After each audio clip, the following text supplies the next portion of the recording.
Historia para quién. Historia para ti, para él, para ellos, para todas, para mis amigos, para redes sociales, para todo el mundo, para mis amigas, para mí, ¿no?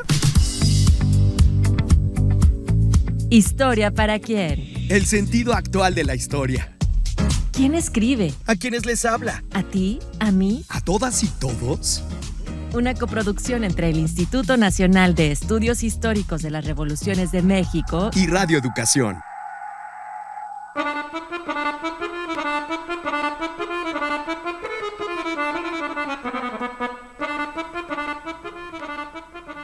Hoy miramos de frente una herida abierta de Europa, la masacre de Srebrenica, en julio de 1995, cuando más de 8,000 varones bosniacos, niños, adolescentes y adultos fueron separados, detenidos y ejecutados por fuerzas serbo-bosnias en una zona que la ONU había declarado segura.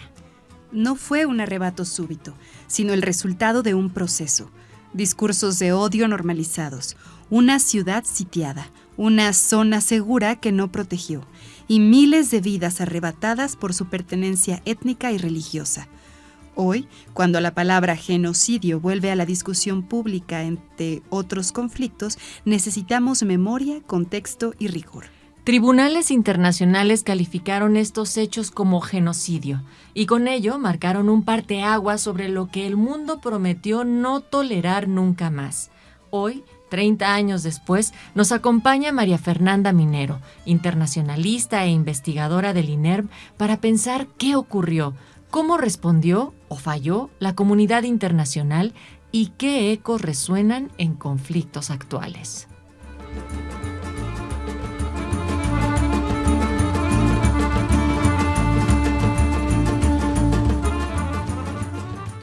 Hola, esperamos que este programa les esté encontrando muy bien. Gracias por estar en Historia para quién. Yo soy Natalia Luna y junto con mi amiga Tamara Aranda, quien es historiadora e investigadora del INERM, queremos abrir un tema para que muchas personas puedan acceder a él. Tal vez es aún desconocido. Estamos queriendo conversar sobre cómo se incubó el genocidio en Bosnia, qué falló en la prevención y qué paralelos advierten las organizaciones hoy en otros escenarios. Memoria, derecho y responsabilidad pública. Tamara, ¿cómo estás? Estoy muy agradecida con este espacio contigo, como cada semana, y también con nuestra invitada, con María Fernanda Minero, que es una experta en este tema, que además acabas de estar allá. Entonces, sí. Estamos muy, muy entusiasmadas porque estuviste recorriendo calles y lugares históricos que marcaron esta historia. También conversaste con personas que, pues, su historia familiar fue marcada, atravesada por este proceso histórico y pues de tus reflexiones nos quedamos con esto que de lo humano nos convoca, ¿no? Ante estos eventos mundiales y que aunque es un tema que parece lejano, pues nos acerca mucho. Así que muchísimas gracias por tu gentileza al compartirnos este tema que te importa tanto. No, pues muchísimas gracias a ustedes. Para mí es un gusto estar por acá y bueno, ya lo mencionaban, ¿no? Tuve la oportunidad de volver a caminar por esas tierras balcánicas para compartirlo, sobre todo para compartirlo. Y antes que nada, además de agradecer a Radio Educación y al INERM, dedico con gran cariño esta investigación y este trabajo a Adnan Halilovic y a mis amigas y amigos de Sarajevo. María Fernanda Minero, ya dijimos que eres internacionalista, que eres investigadora del INERM. Como somos tus amigas, sabemos que eres bailadora y también amante de los michis. ¿Qué más quisieras que sepan de ti nuestros escuchas y que quienes nos están acompañando a través de la transmisión en redes sepan de tu playera? Pues saber que soy una aficionada, una amante y una curiosa por esta parte del mundo, porque a veces la vida es muy graciosa y como investigadoras, Tamara, no me dejarás mentir, a veces piensas que te vas a especializar en algo y la vida te sorprende, ¿no? Entonces, hace 4 años que yo conozco esta región por un viaje que hago a Serbia y algo se mueve en mí que me hace pensar yo tengo que regresar, ¿no? Entonces, soy un poco muy entusiasta con el idioma, ¿no? Me encanta meterme en problemas en bosnio y pues nada, estoy buscando compartir y sobre todo regresar. ¿Y tu playera? Ay, la playera, bueno, Bosnia-Herzegovina, porque la parte de la I es como nosotras en español, lo pronunciamos, pero en general es Bosna. Y los bosnios reciben su nombre en función del río. Entonces el río Bosna es el que va a dar el nombre al pueblo. Bueno, yo he aprendido un montón de cosas también con Mafer. Por cierto, hay que decirlo, ¿no? Que tenemos otro programa también contigo en Historia para Quién, que es uno en el que conversamos sobre transgénicos, sobre soberanía alimentaria, que les recomendamos que vayan a escucharlo. Ahí también nos ilustraste muchísimo.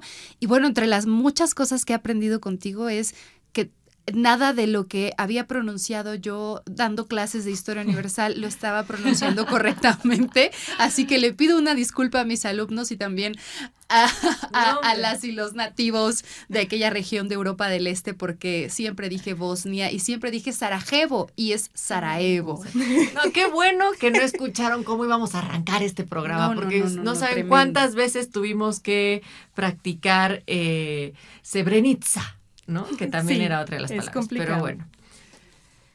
Mafer, yo creo que cuando planteamos este tema entre Tamara y yo, sabiendo que eras una investigadora que había abordado muchísimo estos temas, uno de los planteamientos que nos decíamos es, parecería que está tan lejano o que hay tanto desconocimiento per se de la región de Bosnia, de dónde está ubicada, de qué características tiene, para después pasar a hablar sobre un evento tan trágico que ha marcado la comunidad internacional y que parecería que no hay tanto rastro de ello. Y que cumple 30 años en Sí, 2025.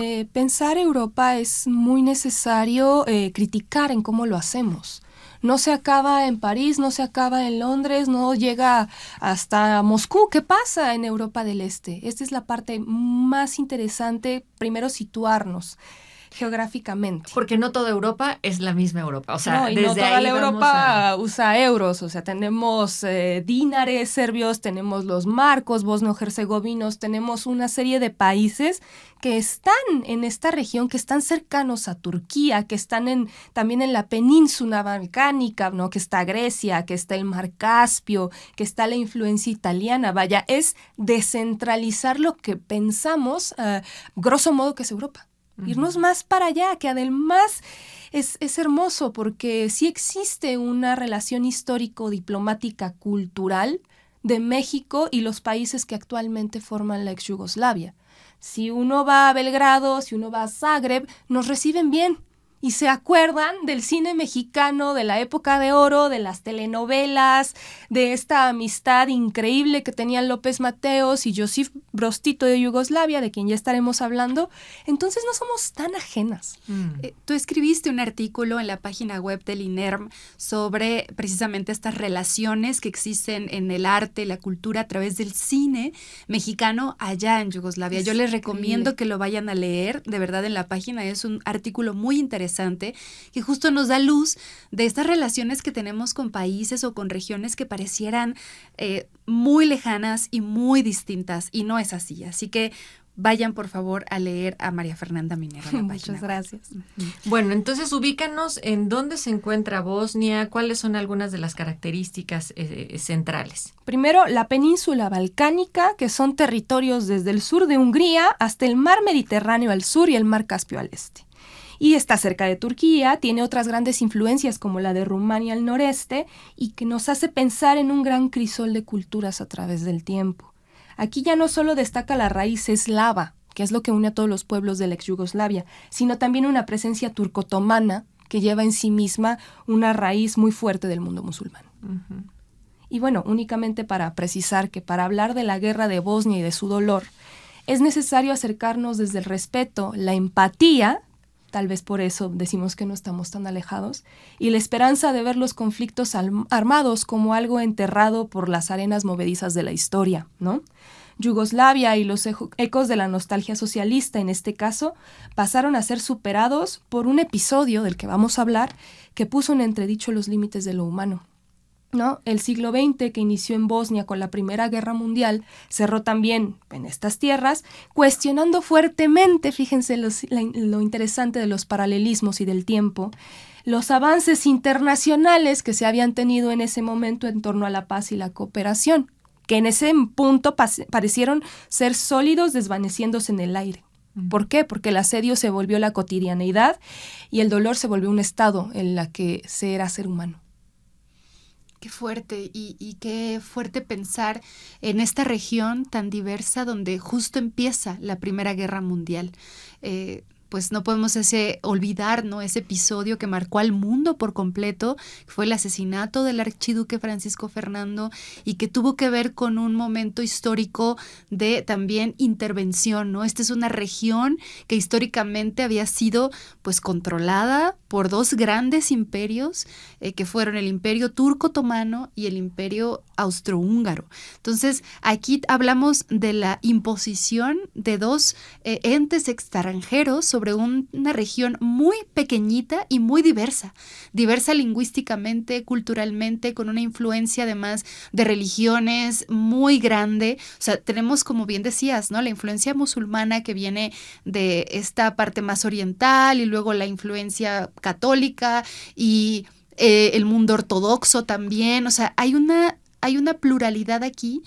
Y por eso es muy interesante pensar en la historia de Yugoslavia, ¿no? Como esta ficción y que me lleva a pensar a mí también en Palestina, ¿no? O sea, cómo es que desde las organizaciones o los organismos internacionales se tiene una idea de una región y se trata de crear una ficción que teóricamente va a darle estabilidad a la región, va a cumplir con el sueño, decían, ¿no?, de unir a todos los pueblos eslavos del sur. Y en realidad las dinámicas son distintas, ¿no? Y no coinciden con la realidad que impera. Y eso, sin duda alguna, toca lo humano, ¿no? No preguntarle a la gente local, pues, qué es lo que necesita y no prestar atención a las realidades sociales, cotidianas, constantes. Y bueno, ¿cómo llegamos entonces a Srebrenica? Bueno, el principal motivo de este quiebre fue sin lugar a dudas el fallecimiento de Josip Broz Tito, ¿no? Pensar que el 8 de mayo de 1980 en Ljubljana, Eslovenia, fallece el que fuera el líder cuasi vitalicio. Digo cuasi porque ya teníamos el primer reino de serbios, croatas y eslovenos, y la segunda Yugoslavia es la que nace de la Segunda Guerra Mundial y es ahí donde él hace ciertas modificaciones y se declara también una república socialista y va a gobernarla hasta su muerte, ¿no? Entonces, mucho se pone ahí en entredicho qué era realmente el sistema político, por qué estaba Tito, qué hacía, pero sí él era croata, pero la capital estaba en Belgrado, Serbia. Bueno, mucho que pensar. Pensemos en este gran, no quiero decir rompecabezas, pensémoslo más como un crisol y como estos muchos matices, ¿no?, de estos 6 países ahora. Entonces, la forma en la que él fallece se vuelve un luto nacional increíble porque fue uno de los funerales de Estado, es decir, de gobernantes, más concurridos y más grandes de la historia, por lo menos del siglo XX. Y las fotografías sobre la gente, el archivo fotográfico es maravilloso porque nos permite entrar y veías las fotografías del camarada Tito, Drug Tito, hasta en las carnicerías. O sea, la gente llorando, este gran funeral que se hace, que se mandan representantes de todo el mundo. México, por supuesto, manda su representación. Corresponsales de todo el planeta van a tener respetos, ¿no?, a Tito en Belgrado. Al respecto, antes de, pues, un poquito de esto, un breviario, pensar en la relación con México. Porque esta empieza en relaciones diplomáticas 1946 y ya de ahí se va a hacer una amistad muy cercana. Tan es el punto que él viene 2 veces a México, en el 63 y en el 76. En el mismo año 63 López Mateos va a Belgrado y en la casa de Tito, la Sveća Kuća, que es la casa de las flores, en Belgrado, porque le encantaban las flores rojas y siempre lo dibujaban con flores rojas y él tenía estos grandes jardines, están los regalos que le hicieron mandatarios de todo el mundo, pero particularmente los regalos mexicanos. Piezas olmecas, piezas de oro, vaya, era una amistad muy cercana. ¿Por qué? Porque Yugoslavia, hay que decirlo, si bien fue un bastión muy importante del antifascismo en la Segunda Guerra Mundial, llega un punto en el que el tercer mundo nace cuando él no se subordina ni a Estados Unidos ni a la Unión Soviética. Entonces, la Unión Soviética con Stalin, dicho sea de paso, mandó 2 francotiradores, mandó 2 asesinos a sueldo para matar a Tito. Y Tito, en una carta muy, muy sarcástica, le dice, mira, ya los agarramos. Si yo me enojo y a mí se me ocurre mandarte un yugoslavo, yo no voy a tener la necesidad de mandarte uno segundo. Entonces, cuando él hace esta clase de autodeterminación, ¿no? De un pueblo que de suyo ya venía, teniendo varias nacionalidades, por si lo queremos decir así, pues eso pasa para la Unión Soviética como una cosa bien desagradable, lo sacan del Comintern, dicen, no, nadie le va a mandar películas, nada. Y es ahí donde México dice, bueno, pues yo sí te mando, yo no tengo problema. Y empieza el llamado Tercer Mundo, donde López Mateos, donde Josip Broz Tito de Yugoslavia y Jawaharlal Nehru de la India van a decir, no estamos ni aquí ni acá, ni países colorados, ni países, me parece, verdes, que dice Cantinflas en su película de Su Excelencia. Nosotros somos otra cosa, ¿no? Entonces, por ahí va este vínculo que tenemos. Y bueno, al fallecer Josip Broz Tito es cuando todas estas diferencias empiezan a aflorar. Ya no únicamente, y eso sí es bien importante, hacer muy claro la cuestión popular y la cuestión política. Porque ahora mismo en Sarajevo conviven musulmanes con ortodoxos, con católicos, con judíos, y eso era un reflejo de lo que pasaba en toda la región, ¿no? Un poquito para ir precisando. ¿Qué ocurre? Bueno, él fallece, ¿no? Empieza a haber estos roces y el preludio al desastre. Para 1991 los quiebres ya eran irreconciliables. Slobodan Milošević, presidente serbio, empieza a tener estas ideas de la Gran Serbia. Es decir, empiezan a haber alianzas con Croacia, en ese entonces liderada por Franjo Tuđman, para tener partes de Bosnia y dividirlas. O sea, yo me quedo con una parte, tú te quedas con otra. Empieza a haber estos ímpetus y una pieza fundamental fue la autonomía que Tito de Yugoslavia le dio a albano-kosovares. Ahí viene otra palabra, Kosovo. Kosovo, que hasta nuestros días es una zona donde está las Naciones Unidas, donde está la OTAN, que es de conflicto, ¿no? ¿Por qué? Porque ahí hay pueblos mayoritariamente musulmanes, los albano-kosovares, y están los serbo-kosovares.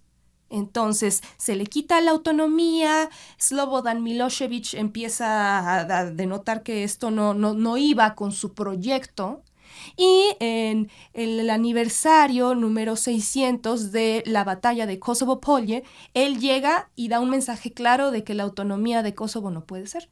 Y es ahí donde se empieza a fragmentar esta cuestión, a saber, una cosa es la parte ortodoxa, la parte eslava, y otra cosa es este radicalismo, esta forma agresiva de ver hacia el musulmán, porque si nos vamos ya a cosas étnicas, nos damos cuenta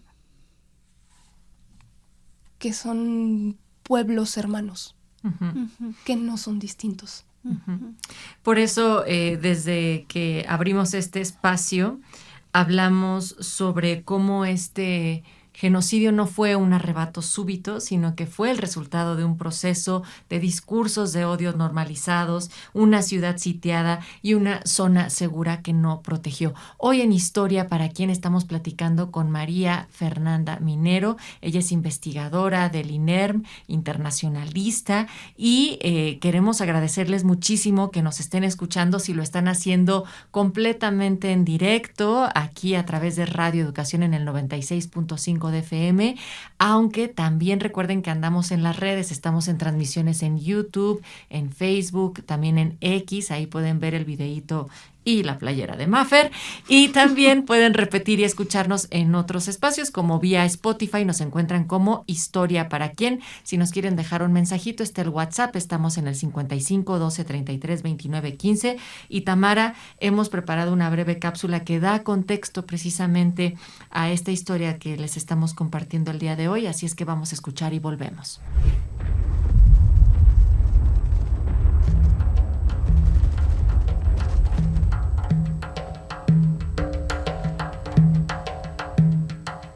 El fin de la Primera Guerra Mundial supuso también el final de grandes imperios y la reorganización geográfica de Europa. En este contexto, como fruto de la desintegración de Austria-Hungría y el Imperio Turco-Otomano en 1918, surgió lo que se conoce como la Primera Yugoslavia.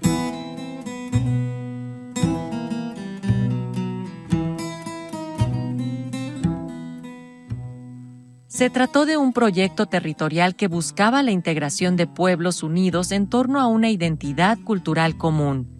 Los pueblos eslavos del sur, que nació bajo el nombre de Reino de los Serbios, Croatas y Eslovenos, en el noroeste de la península de los Balcanes, junto al mar Adriático y con la península itálica observando desde el poniente.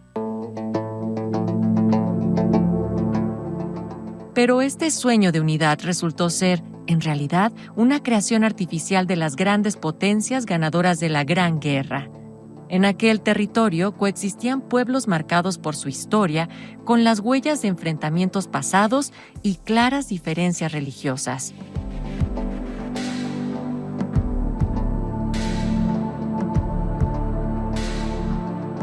Aún así, en 1929 se adoptó formalmente el nombre de Reino de Yugoslavia y las cosas siguieron su curso hasta 1941.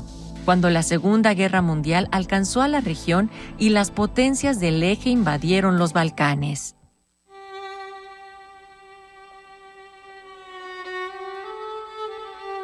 En estos momentos nuevamente se evidenciaron las diferencias entre los distintos pueblos cobijados bajo el manto yugoslavo.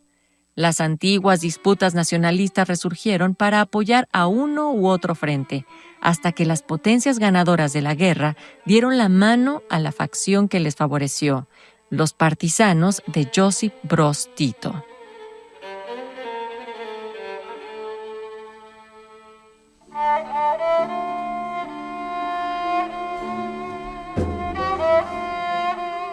De esta manera surgió la Segunda Yugoslavia, bajo el nombre formal de República Federativa Socialista de Yugoslavia, que, bajo el liderazgo de Tito, se mantuvo unida desde 1943 hasta su progresiva desintegración en la década de 1990.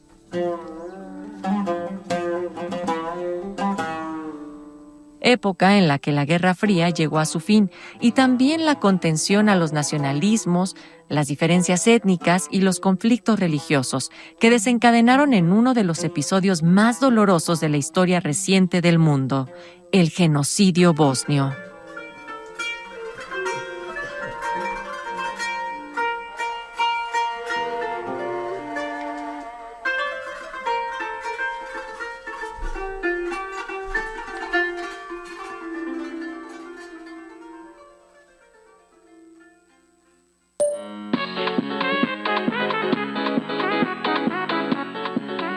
Si tienes una historia que compartirnos o te gustaría que abordemos alguna en especial, Graba un audio y envíalo vía WhatsApp. lo recibimos en el 5512-332915. Queremos escucharte. Muy bien, bueno, escuchamos ya un poco sobre este contexto y también pues tener claridad de quién fue Tito, ¿no? Para no perdernos tanto, y estamos conversando con María Fernanda Minero. Ella es internacionalista, investigadora del INERM y una conocedora de, diría yo, las periferias europeas, porque tienes un interés muy particular por estas culturas que son no tan focalizadas, ¿no? No digamos lo más destacado, lo más conocido popularmente de lo europeo, ¿no? También tu gusto por el flamenco y esa pasión que tú tienes por la danza y en general la cultura gallega. O sea, tienes también este interés por esa parte de España que pues España también tiene sus reticencias de repente, claro, con estas regiones. Entonces, pues bueno, pensando en estos temas que a ti tanto te interesan, que son tan humanos, tan sensibles, ahora sí quisiéramos entrar de lleno pues en el tema del genocidio, ¿no? Claro. Y bueno, ¿cómo es que llegamos después de la muerte de Tito y de lo que tú ya nos hablabas sobre la unidad que esto despertó? Hay un gran funeral de Estado. son los 90, acaba la Guerra Fría, el mundo se reorganiza, hay un mundo globalizado en estos años, hay otros conflictos también por la desintegración de la Unión Soviética, y esto me recuerda a lo que pasó con Ucrania y Rusia y muchos de los territorios que tú mencionabas hace unos minutos, los escuchamos también en las noticias, ¿no? En este momento y también hace unos meses cuando la situación estaba aún más difícil en esa zona de Eurasia, ¿no? Entonces, pues bueno, cuéntanos, ¿qué pasó en esta región? Claro, incluso más que decir periferia, yo diría no focalizada por cierto discurso, por cierta hegemonía, algo que nos parecería muy cercano a lo que nos pasa a nosotras en México, ¿no? Saber que hay una América mucho más grande que la Norteamérica, es lo mismo hablar de los Balcanes, hablar de la parte de la ex Yugoslavia, que además, valga decir, es gente preciosa, ¿no? Ya no solo Bosnia, sino también las mismas personas en Serbia. Todo mundo me recibió con los brazos abiertos, ¿no? Hicieron que esa región se convirtiera en mi lugar favorito, además de la Ciudad de México, en este planeta, ¿no? Entonces creo que cuando te enfrentas cara a cara con los horrores de llevar hasta los límites lo humano y reventarlos, creo es cuando ya esta humanidad te pesa de forma diferente. Entonces valoras el buenos días, valoras el estar caminando, te acercas a una extranjera que quién sabe de dónde es, pero tú le intentas enseñar el idioma.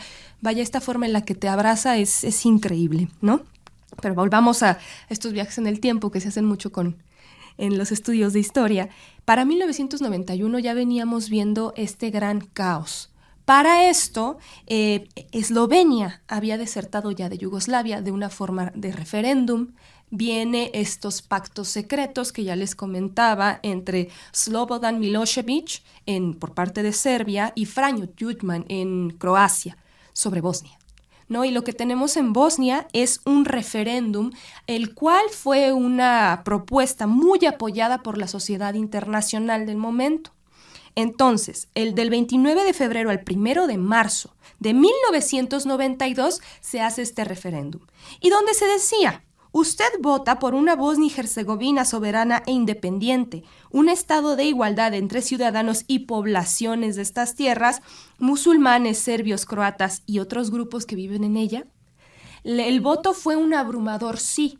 No obstante, hay que recordar que en 1984 tenemos los Juegos Olímpicos de Invierno en Sarajevo, y para 1991 estas zonas olímpicas, las villas olímpicas demás, se empezaron a llenar con tanques de guerra serbios. Entonces el diario Slobodna Bosna, que significa Bosnia Libre, empezó a señalar los planes del entonces director o parte armada y el Partido Demócrata Serbio, quien con la fuerza del remanente ejército yugoslavo estaban ya buscando desplegarse, ¿no? Entonces para ello ya empieza a haber temas y la postura es tremendamente drástica. Ustedes no van a votar por independizarse si se quieren mantener vivos.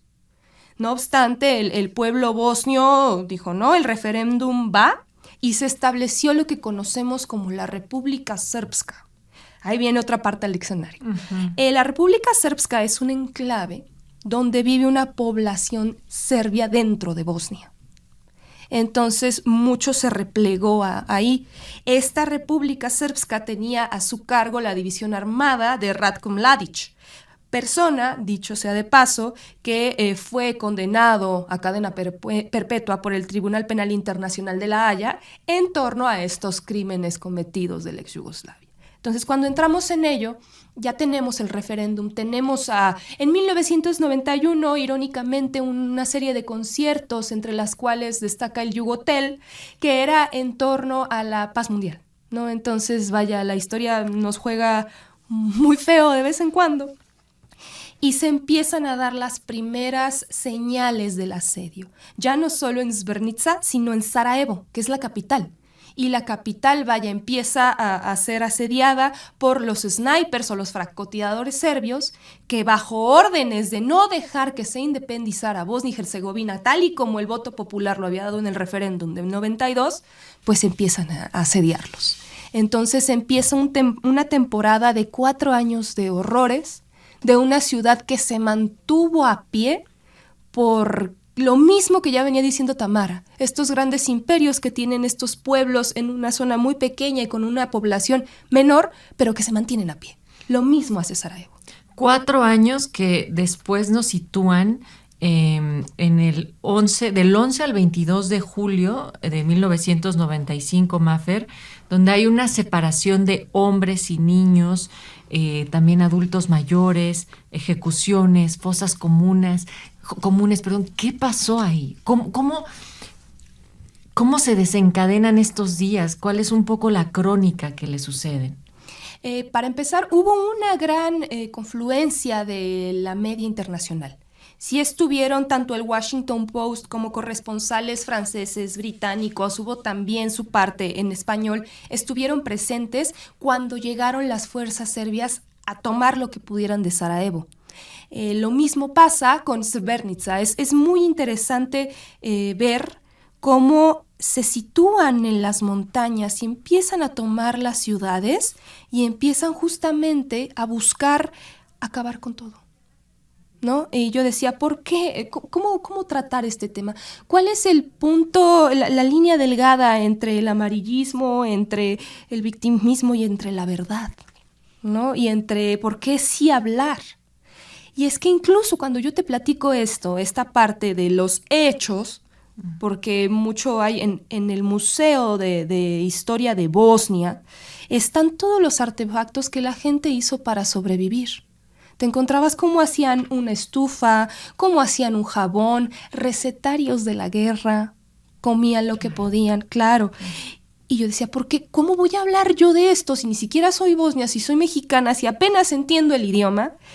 Pero me encontré con una respuesta del por qué sí hablar. Porque en la exhibición, incluso quienes montan la exhibición, que son bosnios, declaran que intentaron todo para no dar juicios finales, para no dar posturas ideológicas ni cualificaciones. Ellos dicen, le estamos dejando todo esto a los historiadores, las historiadoras y al tiempo.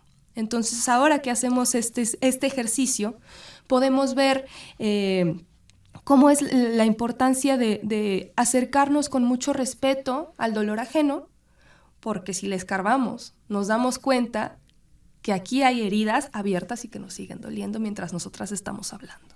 Entonces pasa esto, se busca dejar de lado a todos los musulmanes. ¿Y por qué estratégicamente con los varones? Por este término de limpieza étnica. Lo que vivieron las mujeres bosnias es seguramente una historia de horror, que lo dejaremos ahí, y las fuerzas de las Naciones Unidas que buscaron dar cobijo a esta gente y que en un punto solamente observaron cómo pasaron más de 8,000 bajas. Que si uno voltea incluso en Sarajevo hacia arriba, ves unas piedras blancas, dices, ¿qué es eso? Es el cementerio musulmán.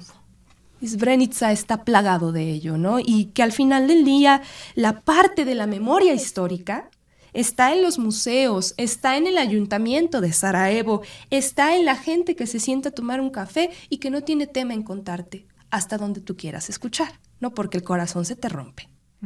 Y creo que es la parte bien crítica y bien importante de ya no solo ver la sociedad internacional como las grandes organizaciones gubernamentales y no gubernamentales, sino también donde ponemos los ojos y que escuchamos.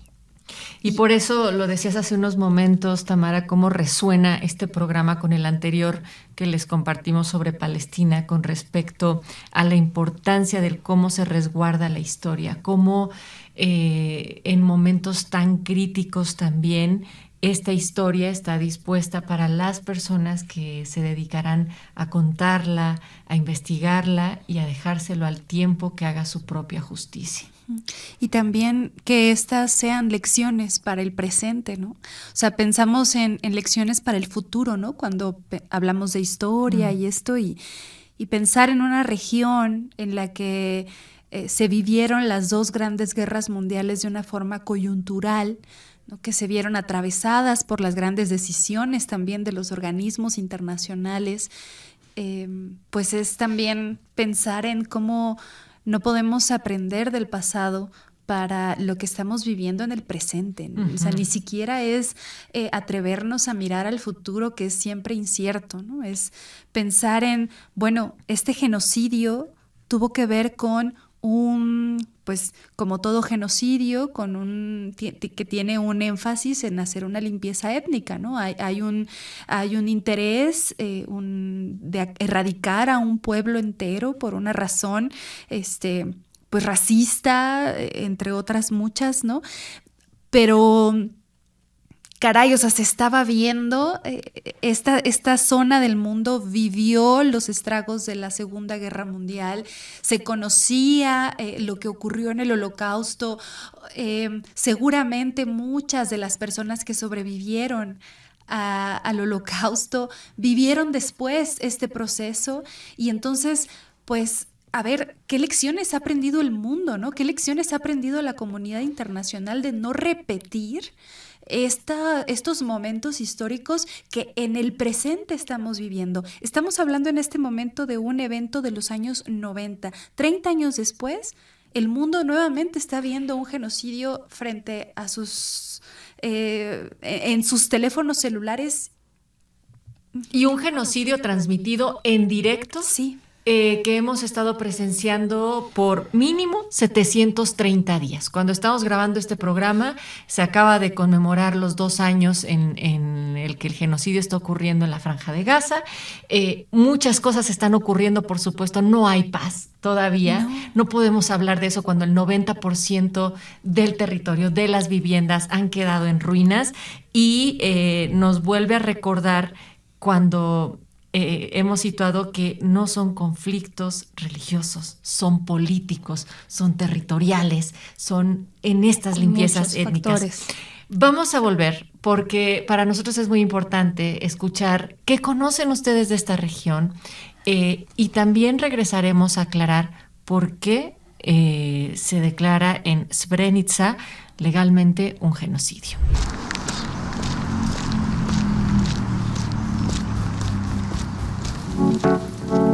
La historia también camina contigo. ¿Y tú qué opinas?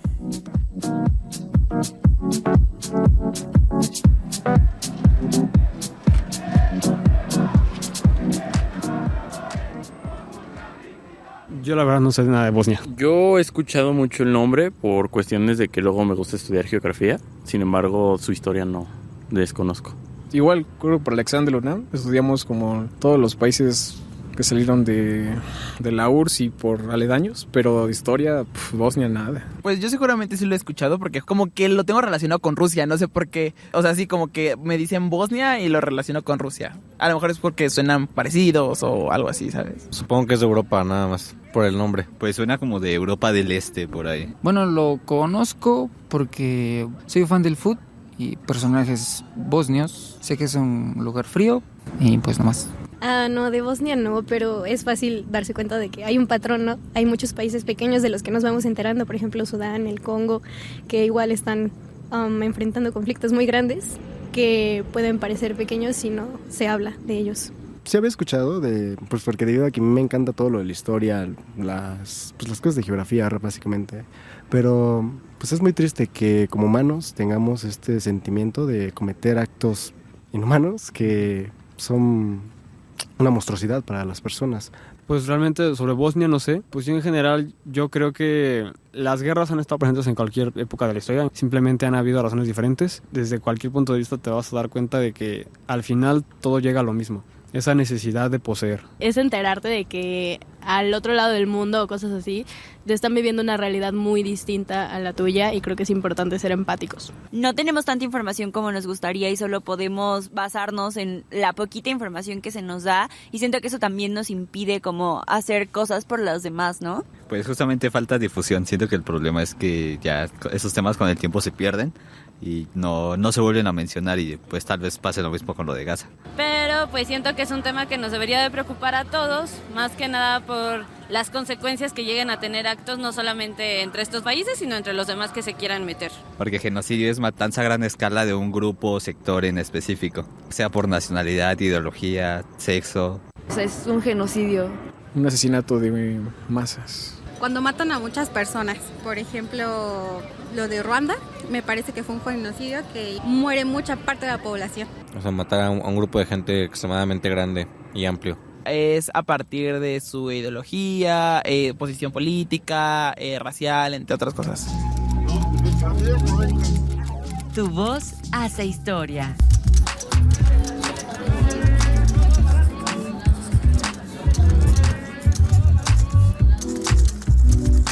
Tu voz hace historia.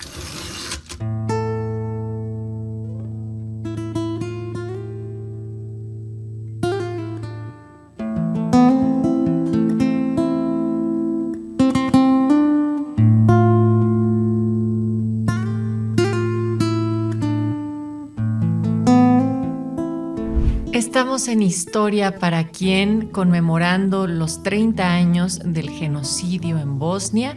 Hoy platicando con María Minero y, bueno, María Fernanda Minero, investigadora del INERM. Escuchamos hace unos momentos los sondeos que hace nuestro compañero Juan Ramírez en las calles sobre si conocían o no sobre la historia en Bosnia y también cómo pueden definir un genocidio. ¿Qué opiniones les merecen? Estuvieron muy rudos los comentarios en cuanto a los 20 que nos caen sobre toda la región y sobre las concepciones de la gente. Sí, y es muy fuerte pensar en cómo también nuestras audiencias pues desean conocer estos temas. Entonces les agradecemos mucho que lo compartan para también traerlo a la mesa y pensar en otros casos como estos. Hablaban de Ruanda, claro. Hablaban también del Congo. Entonces, bueno, también habrá que traer estos temas a la conversación. Y bueno, me parece a mí muy importante pues escuchar esas voces que nos dijeron, esto es un genocidio. Uh-huh. Mafer, ¿qué te hacen sentir a ti? Y pues cuéntanos de una vez por qué Srebrenica es un genocidio. Voy a partir con la respuesta de una chica que decía la empatía, ¿no? Algo que yo ya les venía mencionando, es yo ¿por qué? ¿Desde dónde yo como mexicana por qué me acerco? No, pues es que también la chamba de la persona que hace ciencias sociales o que hace historia es esto, ¿no? Y ¿por qué hablar de genocidio? ¿Por qué dejarlo como muy claro? Si bien no atiende precisamente esta memoria a Srebrenica, pero es paralelo el asedio de Sarajevo a Srebrenica, es el diario de Zlata Filipović.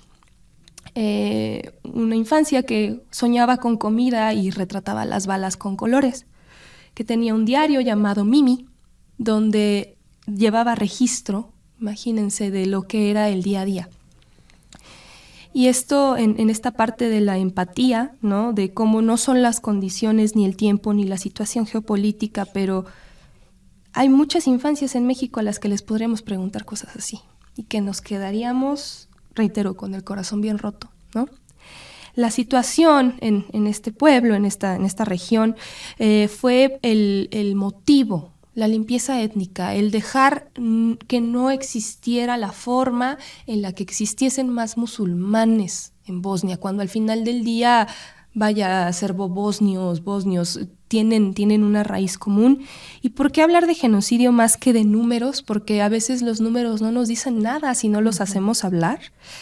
Voy a permitirme, ¿no?, de nuevo tomar el testimonio de mi amigo muy querido, de Adnan. Me dijo, mi mamá sí es de ese pueblo, ¿no? Ella sí vivió la guerra. Yo no sé todo lo que ella haya vivido, porque no nos ha querido contar.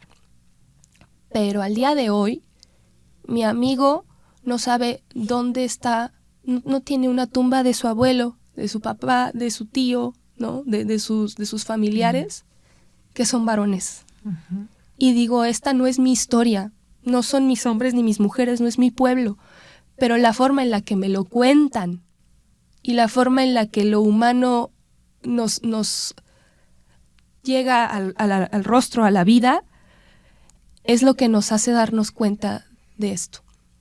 No, creo que por ahí va, ¿no? Y sobre todo los silencios, porque creo yo, sobre todo en estos tiempos de que tenemos Gaza, que tenemos las transmisiones, la primera guerra en transmitirse en vivo fue la guerra de Bosnia.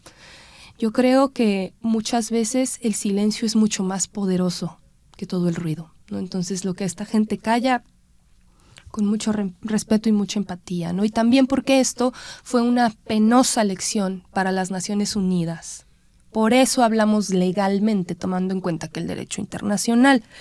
Pero, pues al final del día hubo una salida sin precedentes de las Fuerzas Armadas de las Naciones Unidas, donde esto estuvo en acto y no se podía hacer más que observar. Lo dejó en interrogación. Sí, decías, en México hay muchas niñas y niños que podrían hacer un diario como ese, ¿no? O seguramente lo están haciendo. Madre mía. Y es pensar en la región en la que vivimos también, ¿no? Hace unos momentos que hablábamos de cómo se parecen estos países de los Balcanes también a América Latina, ¿no? Que podríamos, por alguna razón, por ejemplo, en Estados Unidos pareciera como que todo lo que se habla español es México, ¿no? Y bueno, la gente de Colombia, Venezuela siempre nos lo está haciendo ver. Pasa lo mismo acá, ¿no? En estos países. Que nos entendemos. Justo, nos entendemos y creo que es muy trágico, ¿no? Pensar en estas historias compartidas de los países del llamado tercer mundo y también de países que hemos enfrentado situaciones tan adversas. Me hiciste recordar a Chile, ¿no? Y también hace unas semanas pues se conmemoraba el 11 de septiembre, ¿no? Como el día del asesinato de Salvador Allende, que inicia una dictadura que fue una herida y es una herida abierta para el pueblo chileno, y que también es una generación que vive actualmente la que vivió la dictadura y que se niega a recordarla, ¿no? Entonces también esto nos habla de otros procesos de la memoria, ¿no? Decías tú los silencios. Bueno, la memoria histórica también se enfrenta a estos retos de pues las emociones, las experiencias, lo humano que hay en estos momentos, en estas vivencias, y pensar en cómo reconstruiremos la historia en un futuro de este México que estamos viviendo ahora, ¿no? Que urgentemente necesita paz. Que en ese momento, a decir, ¿no? Una nota a pie de página, en el 95 se conmemoraban los 50 años del fin de la Segunda Guerra Mundial. ¿Con qué? Con este evento, ¿no? Entonces... Y Mafer también nos vuelve a situar en el presente este ejemplo de hace 30 años, porque nuevamente organismos como la ONU, como OTAN, se supone que era una zona segura y no pudo proteger a los hombres de este genocidio, por una parte. Después, pensar en que no puede haber justicia sin memoria, sin reparación. Y entonces, ¿qué ocurre posteriormente a través de las de la Corte Internacional de Justicia en el 2007 para pensar cómo se tendrían que activar respuestas inmediatas y hacer esa reparación? Pues yo pienso, de bote pronto, la cuestión de la voz internacional. ¿Por qué? Porque ¿qué es lo que nos toca a nosotras como mexicanas? Pues ver qué se está haciendo las y los representantes en política exterior. ¿Por qué se está votando? ¿Por qué se está omitiendo? ¿Por qué también hay omisión? Hay veces en las que México dice ni para acá ni para allá, ¿no? Irnos a lo que nos compete, porque estamos muy acostumbrados y acostumbradas de que la política exterior es algo ajeno, que nada tiene que ver, cuando con base en el derecho internacional todo país tiene el mismo peso, por lo menos de jure, al alzar la voz. ¿No? Entonces yo me quedaría con eso. Vamos a hacer una ronda relámpago antes de dejarte ir sobre preguntas que queremos que queden muy claras para nuestras audiencias, así de la manera más concreta, si nos puedes ir respondiendo. ¿Por qué debe importarnos este tema desde México? ¿Por qué puede importarnos? Porque mucho tenemos que aprender de estas penosas lecciones de la historia, y porque al final del día tenemos que alejarnos de estos estereotipos entre las naciones, porque nos daríamos cuenta que así como cuando llega una visita y ¡ay, mira que hice sopecitos y frijolitos y lo que sea!, también te reciben allá. Claro. Entonces esa forma de ser entre naciones, por eso nos tiene que importar. ¿Qué podemos hacer ante este tipo de emergencias globales? ¿qué se puede hacer? Reitero esta parte de hacer muy, muy claro lo que está haciendo en política exterior nuestro país, pero también detenernos, ya no solo a rememorar, ¿no? Porque sabemos que esto es muy doloroso.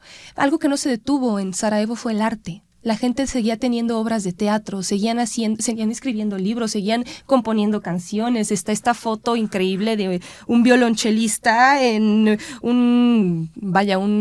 las ruinas tocando. Entonces, ¿qué nos mueve, además de la indignación, además de la situación política? ¿Qué nos mueve como catárticamente? ¿Y qué lecciones aprender sobre la recuperación de la memoria histórica del pueblo bosnio? Que la memoria histórica, ya no solo acá, ¿no? En la parte de Bosnia, puede ser tremendamente incómoda. Y que aún así no te puedes detener ni ante tus propias conclusiones y que tienes que seguir. Mafer, ¿cómo te despides? Pues como me despido, más que agradeciéndoles, ¿no? Muy contenta, contenta y no, porque no son temas sencillos, pero que tenemos estos espacios para dialogar. Y de nuevo, pues reiterar un gran abrazo y un gran saludo a mis amigas y amigos que se les estará enviando forma en internet, porque sin los otros y las otras no podríamos hacer nuestro trabajo. Pues muchísimas gracias, María Fernanda Minero, historiadora también, internacionalista, investigadora, así es, del INER. Muchas gracias, Mafer. Soberanía a los países y los límites de lo humano, como estos grandes conceptos que nos deja el día de hoy Mafer. Y así nos estamos despidiendo de Historia para Quien. Muchísimas gracias por acompañarnos. Nos encontramos la siguiente semana.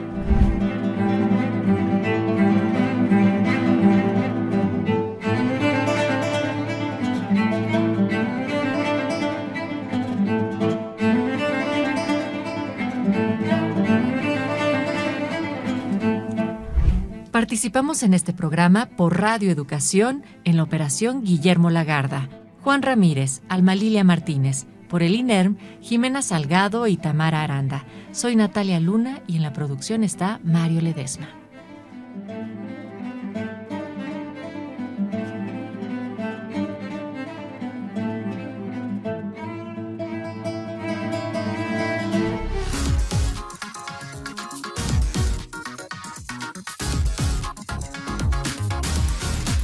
Radio Educación y el Instituto Nacional de Estudios Históricos de las Revoluciones de México presentaron Historia para Quién.